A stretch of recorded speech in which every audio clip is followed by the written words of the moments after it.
Welcome back, everyone. Listen, I am absolutely thrilled to have you here for today's explainer.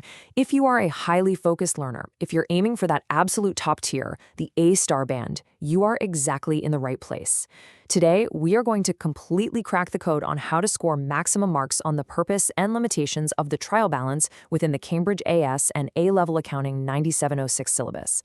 We are absolutely not just going to read off textbook definitions today. Anyone can do that, right? Instead, we are looking at this strictly through the examiner's lens. We are going to dissect the command words, look at the exact traps set for you, and by the time we wrap up, you'll know exactly how to demonstrate the high-level, strategic skills that the examiners are actively, desperately searching for. Okay, let's dive right into this. Year after year, I see incredibly capable students walk out of the exam hall feeling totally confident, only to get their results back and see their grades fall short. So why does that happen? Because look, while plotting numbers into a debit and a credit column might seem perfectly straightforward, it's just math, right? Evaluating the underlying evidence and drawing justified analytical conclusions is notoriously challenging. This is the exact spot where the easy marks literally slip through the cracks. But don't worry, we are going to fix that precise vulnerability today by completely changing how you approach these high-tariff 9 to 15 mark questions. Now, I want you to read this quote carefully with me. The classic mistake is providing generic answers not specific to the question context. Guys, this comes directly from the principal examiner report. This is the ultimate trap. You could literally memorize every single limitation of a trial balance, errors of omission, errors of principle, compensating errors, the whole shebang.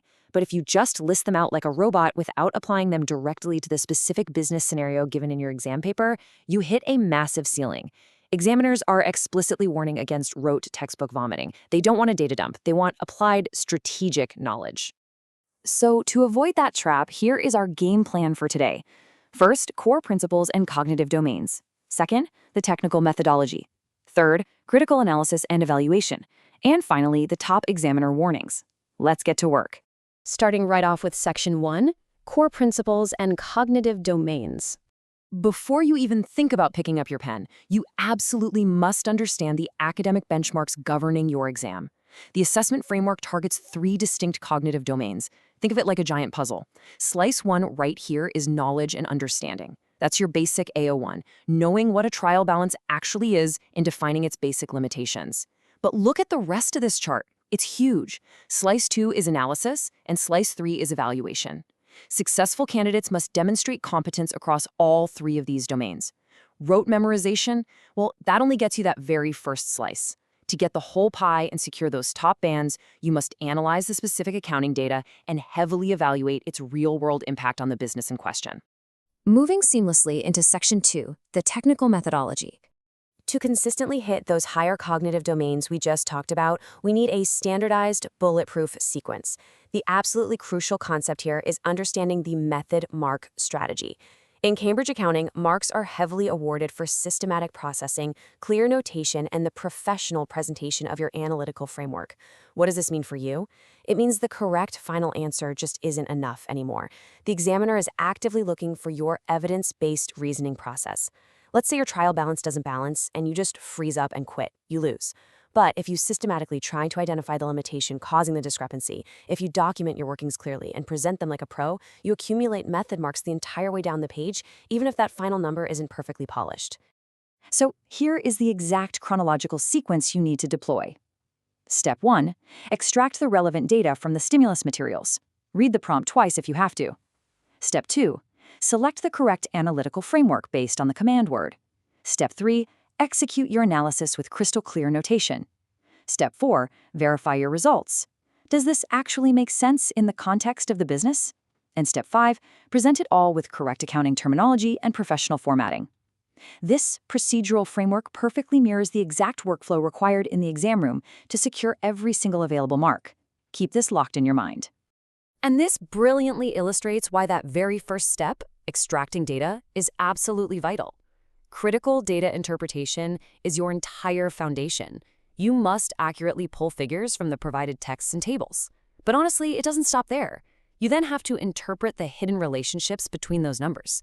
For instance, think about how an undiscovered error of original entry ripples out and impacts both the trial balance and the final financial statements. Only after you map that out can you draw the evidence-based conclusions that examiners demand. If your initial extraction is weak, I promise you, your final conclusion will completely crumble. All right, let's shift gears into section 3, critical analysis and evaluation. And hey, really quick, before we solve the hardest part of this, if you are finding this breakdown helpful and want to completely master your syllabus, make sure you hit that subscribe button for the channel, Ace the Exams IGCSE O and A levels at acetheexam_IGCS. Enable all your notifications right now so you never miss a weekly Cambridge breakthrough strategy.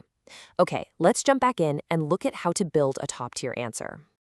Now, this right here is the promised land. This is exactly where you transition from giving a merely descriptive average answer to delivering a highly evaluative top-tier response. Look at the strict contrast on the screen. Let's imagine a highly technical student, let's call him Alex. Alex knows every formula, but writes the generic answer on the left. It's superficial. It says things like, the trial balance checks arithmetical accuracy but has limitations. I mean, it's true, but it totally lacks context and ignores the assumptions of the business. Now look at the right side, the context-specific answer. Think of this as the ultimate scholar's approach. This side actively evaluates alternative interpretations, heavily justifies its recommendations, and intimately links every single point back to the scenario provided in the prompt. It is visually obvious why the right side secures full marks and hits those AO3 objectives, while the left side just stalls out at basic knowledge. To actually construct that brilliant, context-specific answer we just looked at, you have to evaluate evidence qualities systematically. When the examiner sits down with their red pen, they are actively hunting for these exact 4 elements in your writing. First, you must explicitly identify the limitations of the data provided. Second, identify any underlying assumptions being made by the business in the scenario. Third, explore alternative interpretations. Could that discrepancy be a suspense account issue, or is it something else entirely? Play devil's advocate with yourself. Finally, assess the tangible effect of these issues on your final conclusions. If you systematically tick these 4 boxes in your paragraphs, your evaluative marks will absolutely skyrocket. Furthermore, when you face a command word that asks you to compare different accounting approaches or evaluate the usefulness of a trial balance against other control measures, you have to remember this golden rule. Comparative analysis requires similarities and differences. You must thoroughly investigate both sides of the coin. Use strong comparative connectives like whereas, conversely, or on the other hand. Every single comparison must be anchored with supported evidence from the text, leading to a firmly justified conclusion about their relative importance. Seriously, don't just list facts side by side like a grocery list. Synthesize them into a cohesive argument. Finally, Section 4, Top Examiner Warnings. Consider this your ultimate what not to do visual workshop. These aren't just my guesses, these are derived directly from the Cambridge Principal Examiner reports. Let's firmly recap these top 3 pitfalls so you can spot the flaws in your own work. Number 1, confusing cause and effect. Do not mix up the accounting error itself with the cascading impact it has on the ledger. They are 2 different things. Number 2, forgetting to check format and presentation. Remember, accounting is a professional discipline. Messy workings, skipped lines, and incorrect terminology will bleed your method marks dry. And number 3, which we have hammered home today, answers are not specific to the given context.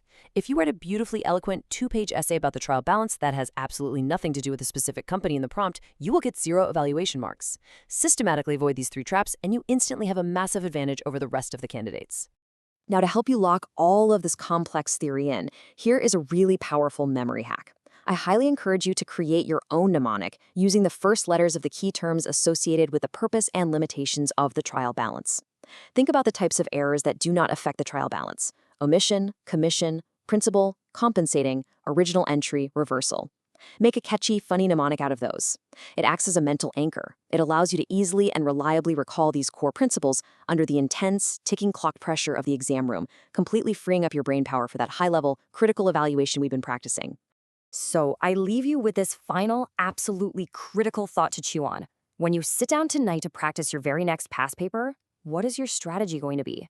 Are you going to fall back into that classic trap of just stating generic facts? Or will you extract the data, follow the strict methodology, and prove a specific context-driven case using the examiner's lens? The choice, and those top-tier A-star marks, are entirely in your hands. Crushing Cambridge exams requires consistent, relentless strategy. So make sure you hit that subscribe button for Ace the Exams IGCSE O and A levels at acetheexam_IGCSE turn on that notification bell for all our future exam hacks, and drop a comment below right now with your target grade. Thank you so much for joining me in this explainer. Keep practicing smartly, and I'll see you in the next one.